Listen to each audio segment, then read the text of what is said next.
Continuamos entonces con las sistemas, las aproximaciones epistemológicas, y en este caso estábamos hablando de la epistemología del cristianismo teísta, particularmente cuando hablamos del conocimiento dependiente de Dios.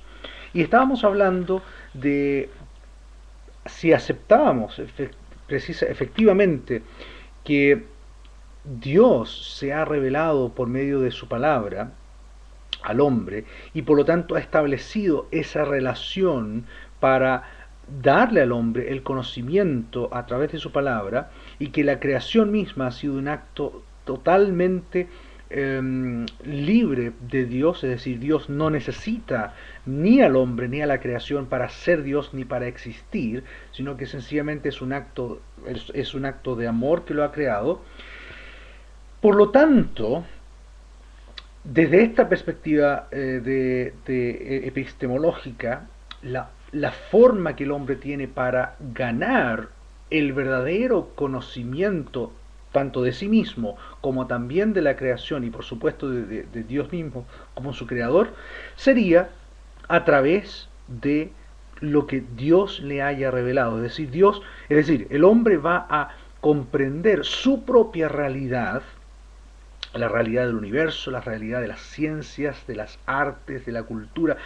Todo lo va a verdaderamente a comprender su propia humanidad, incluido a sí mismo como individuo, como persona, siempre y cuando comprenda ese conocimiento por medio de la palabra de Dios. La razón fundamental de esto, y aquí es donde este sistema epistemológico se diferencia no solamente del primero, que niega la existencia de Dios, sino también del segundo, que es un humanismo teísta, pero que finalmente pone siempre al hombre al mando de decidir el conocimiento. Incluso es el hombre al final, si se enfrenta a la Biblia, por ejemplo, a la palabra de Dios, es el hombre el que racionalistamente, no racionalmente, la racionalidad es distinta, el racionalismo, racionalistamente va a, va a decidir lo que es correcto de lo que no es correcto en la Biblia. Sin embargo, aquí este sistema epistemológico, que es el que asume finalmente la teología bíblica, es lo contrario. Es decir, asume, por cuanto es lo que la palabra de Dios, como lo ha descrito, como lo ha revelado, asume que hay un problema fundamental en el ser humano. Y ese problema fundamental es un problema epistemológico. Y ese problema es serio en cuanto a que significa que su mente ha sido afectada, por supuesto también su corazón, toda su vida, pero fundamentalmente también su mente ha sido afectada por el pecado, es decir, por la rebelión en contra de su creador. Y eso ha afectado, por lo tanto, su capacidad de entendimiento. Lo que efectivamente ha hecho en este sistema epistemológico significa que el hombre está cegado a la posibilidad del verdadero conocimiento. Tiene un conocimiento, por lo tanto, distorsionado aparte de Dios. Es Dios el que le va a dar el verdadero conocimiento según como Dios lo ha establecido.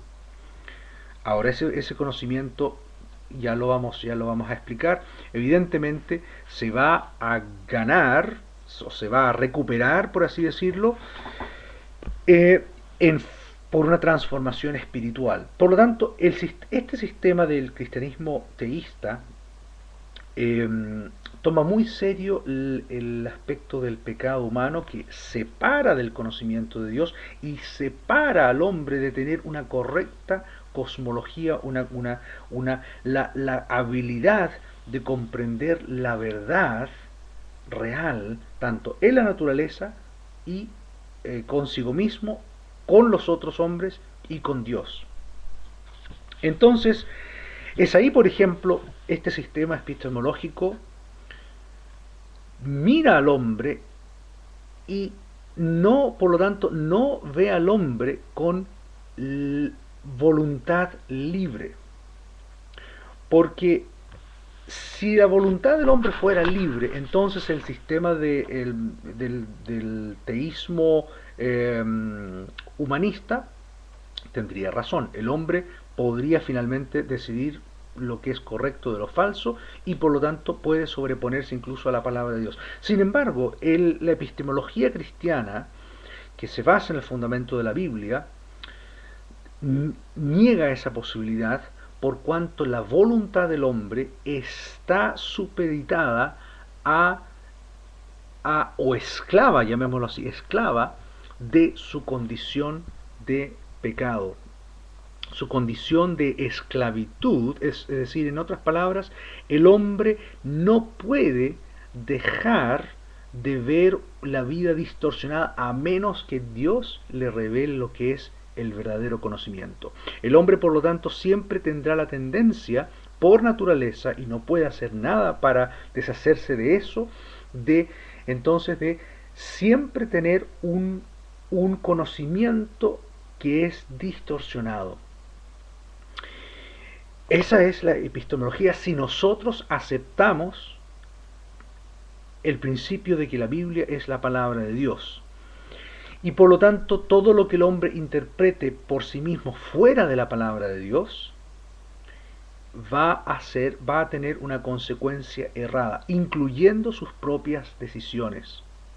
Por lo tanto, el hombre solamente cuando llega al verdadero conocimiento de Dios a través de la palabra de Dios y por el nacimiento nuevo del Espíritu Santo, por supuesto, o la regeneración, hablando en términos también más bíblicos, es la única forma que el hombre tiene de ser verdaderamente libre de la esclavitud del pecado y de ver la realidad como Dios se la ha presentado.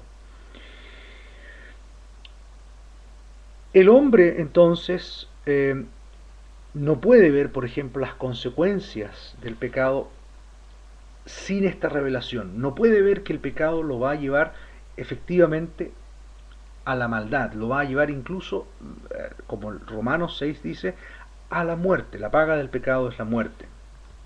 Entonces, esa muerte espiritual, que también involucra la muerte de la mente en ese sentido, la única forma que tiene el hombre de deshacerse de eso es viniendo al verdadero conocimiento de Dios, o más bien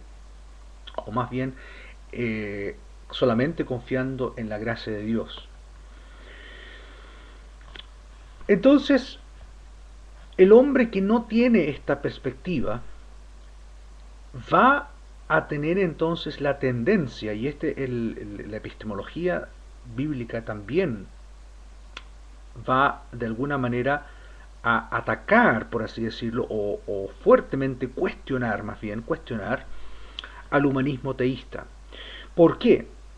Porque el hombre por naturaleza suprime el verdadero conocimiento, el conocimiento de Dios y el verdadero conocimiento de la creación, el verdadero conocimiento de la naturaleza.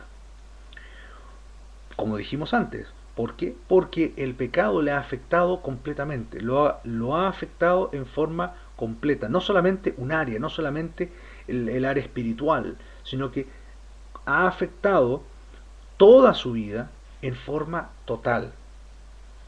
Es lo que por ejemplo, los grandes hombres de la Reforma llamaron, o llevaron a llamar, incluso los post-reforma, la depravación total del hombre, en ese sentido, en el sentido de que todo su entendimiento está nublado por el pecado, en todo sentido.